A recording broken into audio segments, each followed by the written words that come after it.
Hello friends, आज का video ALP CBT 2 के एग्जाम स्ट्रेटेजी के ऊपर है। आप सबको पता है कि भैया ALP CBT 1 का आंसर की आ चुका है, आप लोगों ने सभी ने देख लिया होगा और पता तो चल ही गया उतना कि आपका कितना स्कोर बन रहा है और कट ऑफ के भी ऊपर CBT 1 का क्या कट ऑफ रहा है इसके ऊपर ऑलरेडी मैंने स्किल क्रैक यूट्यूब चैनल जिस पे अभी आप लोग ये मेरा वीडियो देख रहे हैं ऑलरेडी वीडियो मैंने देख रखा है। अगर आप लोगों ने नहीं देखा है तो इस वीडियो को आज पूरा देखो, आज संडे की मॉर्निंग, ठीक है। तो आज 8 तारीख हो गया है और लगभग 2 से ढाई महीने बाद भैया आपका CBT 2 का ना ALP स्टूडेंट का ये ना CBT 2 का एग्जाम होना है, डेफिनेटली होगा ही होगा। क्यों? क्योंकि भैया आपको पता है कि रेलवे ना इस बार सब कुछ सही डायरेक्शन में चल रहा है, ठीक है। तो सिवाय ग्रुप डी की वैकेंसी अभी आई नहीं है, ठीक है। तो आज के वीडियो में हमारे लिए बहुत इंपॉर्टेंट है कि आप ALP वाले स्टूडेंट CBT 2 की तैयारी, भैया जो एग्जाम पैटर्न है ना आपका उस लेवल पे किस तरीके से आप करेंगे, ठीक है। तो सबसे पहले हमें यह देखना होगा कि भैया CBT 2 का हमारा जो एग्जाम पैटर्न है वो कैसा है। अगर मैं इस पे बात करूं कि भैया पेपर 1, ठीक है, CBT 1 आपको पता है कि भैया 75 मार्क्स का था, क्वालिफाइंग था, ठीक है, उसमें पास हो जाओगे, कट ऑफ में आपका नाम आ जाएगा, CBT 2 के लिए क्वालिफाई कर जाओगे। अब आपकी सिलेक्शन का जो मेरिट लिस्ट बनेगा फाइनल वो CBT 2 के बेस पे बनेगा। भैया आपका जो मेरिट लिस्ट बनेगा वो CBT 2 के बेस पे बनेगा, ये चीज ध्यान रखना आप लोग। अब CBT 2 का अगर हम एग्जाम पैटर्न पे नजर डालें तो भैया पेपर हमारा इसमें 2 होगा। CBT 2 में आपके 2 पेपर होंगे। अब कौन कौन से होंगे भैया?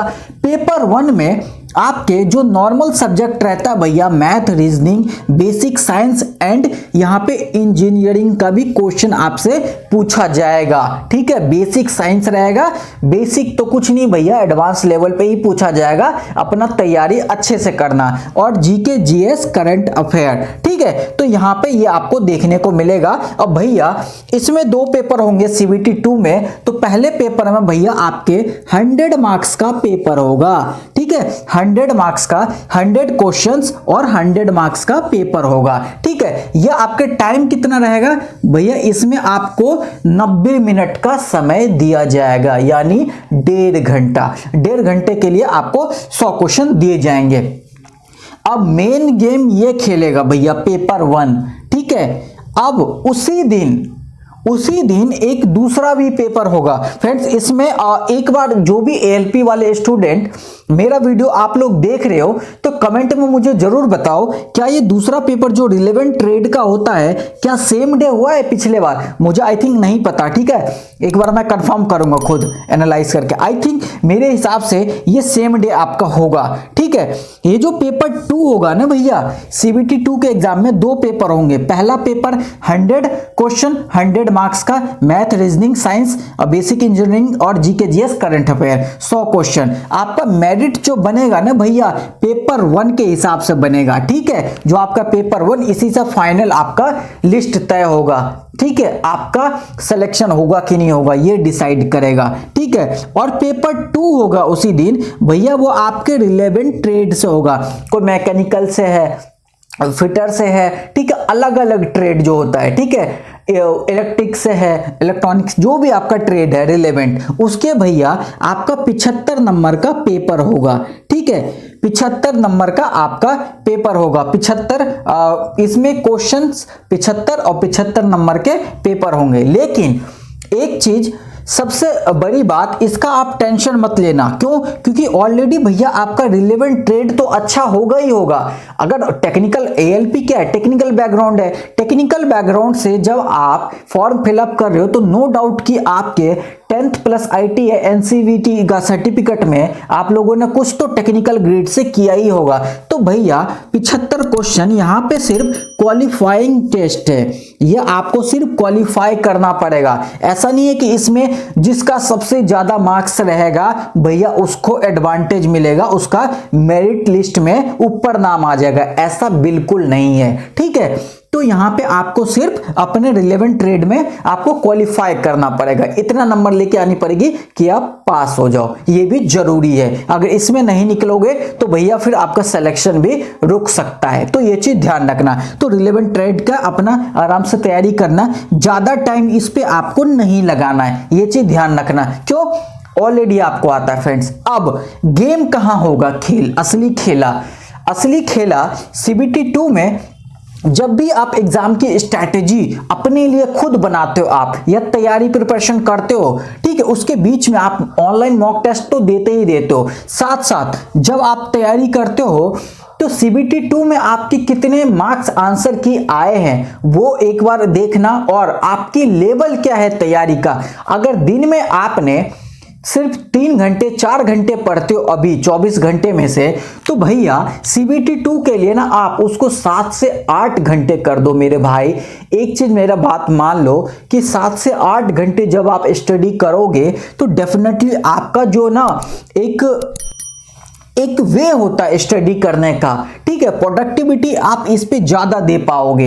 और रीजनिंग पे भैया आपको कितना देना है, रीजनिंग पे आपको कितना टाइम देना है मेरे भाई? अगर ना 1 आवर भी दे दोगे ना डेली, अगर 1 आवर भी डेली दे दोगे ना, तो रीजनिंग कोई बहुत बड़ी खेल नहीं है, आराम से 20+ मार्क्स करोगे रीजनिंग में। क्यों? क्योंकि बच्चे करते हैं, मुझे कमेंट में बताए थे कुछ बच्चों ने कि भैया फ्रेंड्स कि भैया रीजनिंग का हमारा अच्छा गया है, रीजनिंग का हलवा पेपर आ रहा है और हम अच्छे से करके आ रहे हैं। CBT 1 की बात कर रहा हूं मैं। अब मैथ में अब ये समझना कि भैया मैथ का क्वेश्चन ना उतना आसान नहीं होने वाला है CBT 2 में, क्योंकि CBT 1 जो हो गया, मैथ उतना एडवांस लेवल पे पूछा नहीं। लेकिन भैया CBT 2 के एग्जाम में ना मैथ बहुत बड़ा गेम चेंजर हो सकता है। मैथ पे थोड़ा टाइम देना भैया, कम से कम 2 से 3 आवर मैथ पे देना आपको, नहीं तो कम से कम 2 घंटा तो देना ही देना।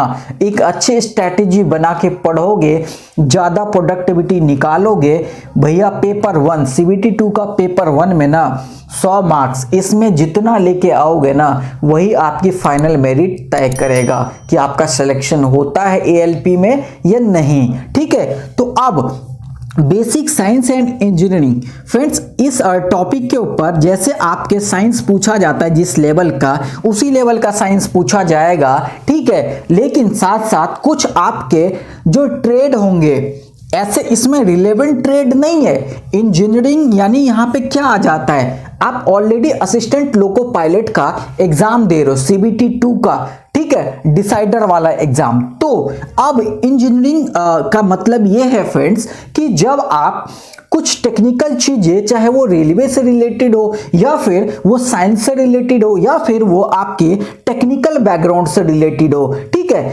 जरूरी नहीं है कि सिर्फ फिटर का ही, मैकेनिकल का ही, ठीक है, या फिर इलेक्ट्रिकल का ही, ऐसा कुछ नहीं है, ठीक है। आपके मिक्सअप होंगे टेक्निकल बैकग्राउंड से, तो वो क्वेश्चन आपके इसमें पूछा जाएगा, साइंस प्लस आपके ट्रेड से जो टेक्निकल बैकग्राउंड से है वो क्वेश्चन। तो ये 40 नंबर का गेम है फ्रेंड्स, यहां पे आपको बहुत ज्यादा टाइम देना पड़ेगा। क्यों?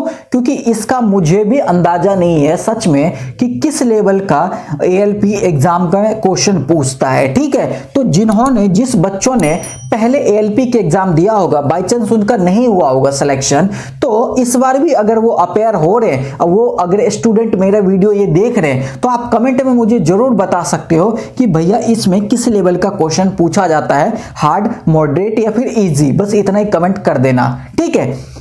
तो यहां पे 40 मार्क्स आपको बहुत इंपॉर्टेंट है। अगर भैया रीजनिंग में 20+ स्कोर करते हो, ठीक है, अब यहां पे देखते हैं भैया, ठीक है, अगर रीजनिंग में आप 20+ स्कोर करते हो, मैथ में चलो आप 18+ स्कोर करते हो, ठीक है, 18+ करते हो, लेकिन भैया इसमें कम से कम आपको ना यार 30 तो करना ही पड़ेगा मेरे भाई। और ये आपके GK GS करंट अफेयर, इस पे ना दिन में आधा घंटा भी दोगे, चलते फिरते भी पढ़ोगे ना, तो मात्र 10 नंबर का पेपर है। अपना टाइम वेस्ट मत करना मेरे भाई 10 नंबर के लिए। मैं मानता हूं इंपॉर्टेंट है, बट उसमें भी 10 में से भैया करंट अफेयर ना ज़्यादा पढ़ना। क्यों? क्योंकि आपको पता है कि आरआरबी रेलवे सीबीटी 2 में करंट अफेयर के इस 10 में से कम 6 से 7 क्वेश्चन पूछ ही लेगा भाई। जीके जीएस पूछ ही नहीं रहा है, जीके के क्वेश्चन ज़्यादा पूछ ही नहीं रहा है। तो 10 में से भैया अगर 5 भी ले आओगे ना तो एडवांटेज है। अब देखते हैं, इनको प्लस करते हैं, टोटल कितना बन रहा है। ठीक है, और 20 ये, 30 ये, 50, 55 और 18, तो 55 अगर ये हो गया और 15 ये दे देते हैं तो 17 और 73। तो भैया अगर आप 70 से 75 नंबर लेके आते हो, ठीक है, सीबीटी 2 में, तो क्या आपका सिलेक्शन का चांस बनता है कि नहीं बनता है? मैटर नहीं करता है कि आप किस जोन से आरआरबी एएलपी का फॉर्म भरे हो। ठीक है, अगर भैया 70 से 75 नंबर लेके आते हो तो सिलेक्शन के दावेदार आप सबसे ज्यादा बन जाओगे। तो जो मैंने बोला है कि भैया सबसे ज्यादा टाइम इन्वेस्ट आपको कहां करना है, सबसे ज्यादा भैया आपको मैथ पे टाइम इन्वेस्ट करना है, रीजनिंग पे 1 घंटा। क्यों? आप अच्छे लेवल पे तैयारी कर रहे होंगे, मुझे पता है, तभी आप सीबीटी 1 क्वालिफाई करके सीबीटी 2 एग्जाम देने जाओगे। ठीक है, तो ऑलरेडी आप मेरे से बेहतर जानते हो अपने बारे में कि आप किस लेवल की तैयारी करते हो। तो रीजनिंग पे कम टाइम देना, मैथ पे देना। उसके बाद भैया 40 नंबर का जो ये गेम खेलेगा ना, ये बहुत इंपॉर्टेंट है। बेसिक साइंस एंड इंजीनियरिंग के क्वेश्चन, कुछ टेक्निकल क्वेश्चन, साइंस के हार्ड लेवल का क्वेश्चन। तो इस 40 में से भैया यहाँ पे कम से कम 2 से 3 घंटा डेली दो। क्यों? क्योंकि 30 नंबर एनी हाउ आपको लेना ही लेना है। बाकी इस पे जीके जीएस पे बहुत कम टाइम देना, आधा 1 घंटा करंट अफेयर पे दे देना भैया। 10 में से 5 भी आ जाएगा तो फायदे वाली ही बात रहेगी। ठीक है, तो आपको मैंने बता दिया फ्रेंड्स कि किस पे कितना टाइम देना है। अगर इस स्ट्रैटेजी से आप सीबीटी 1 क्वालिफाइड किए थे पहले अपने स्ट्रैटेजी से, बट ये एक सेम स्ट्रैटेजी ऐसे मैंने सीबीटी 1 के लिए बताया था और उससे भी बेहतर मैंने इस वीडियो में बताया है। आप इस लेवल पे अगर फ्रेंड्स तैयारी करते हो, ठीक है, कुछ पॉइंट्स ध्यान रखते जो मैंने बताया अभी इसमें, तो फिर आप आराम से सीबीटी 2 भी क्वालिफाई कर लोगे। कोई भी प्रेशर टेंशन लेके आपको तैयारी नहीं करना है, इजी वे में, स्मार्ट वे में तैयारी करना है। और आपको मैंने बता ही दिया कि भैया पेपर 2 में रिलेवेंट ट्रेड से भी जो भी आपका उसी दिन पेपर होगा, 75 क्वेश्चन, 75 मार्क्स, इस पे सिर्फ आप क्वालिफाई कर जाओ। मान लो कि 30 नंबर, 32, 35 नंबर जो भी लाने पड़ेंगे, 25, 30, तो सिर्फ आप उतने ले आओ, आप क्वालिफाई कर जाओ। लेकिन मेन गेम आपका ये 100 मार्क्स का ये मेरिट सीबीटी 2 का पेपर 1 करेगा। ठीक है, इसी पे आपका सिलेक्शन होगा एएलपी में। ठीक है, तो आई होप कि फ्रेंड्स आज का वीडियो आपको बहुत ही अच्छा लगा होगा। और ये वीडियो कोई भी आप देख रहे हो, रेलवे एग्जाम की, किसी भी एग्जाम की तैयारी कर रहे हो,